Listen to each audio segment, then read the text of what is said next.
i diu que, no sé com li dieu així a l'Horta o a València Ciutat als vileros. Al meu poble es diuen vileros perquè viuen a la vila.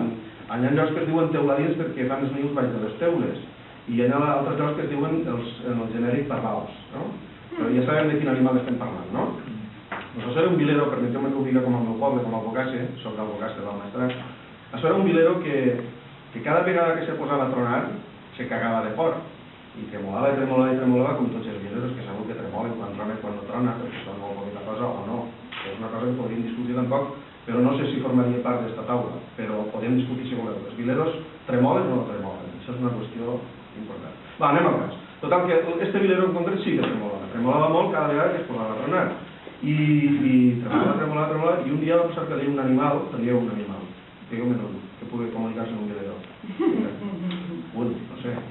Una oroneta, va, anem a posar una oroneta, accepta oroneta, va, accepta oroneta és difícil que es comuniqui, la oroneta és que no pare mai, i el vilero sempre està per això, va una oroneta que és i de tant en tant quan passava i diu, hola vilero, com està, que l'oroneta i el vilero es van comunicar conforme al poder i l'oroneta li va dir al vilero, perquè el va veure en aquella protecció de tremolar i només es va posar a tronar molt fort, el vilero tremolant, va alçar les potetes i les va ficar així en l'aire i es va quedar així amb les potes en l'aire.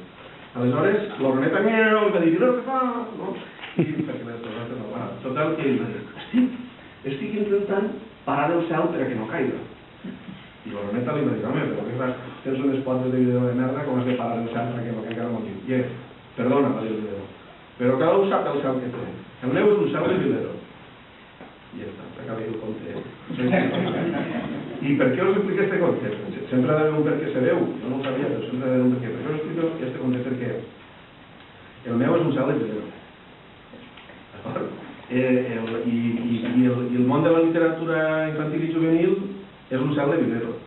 Però és un cel.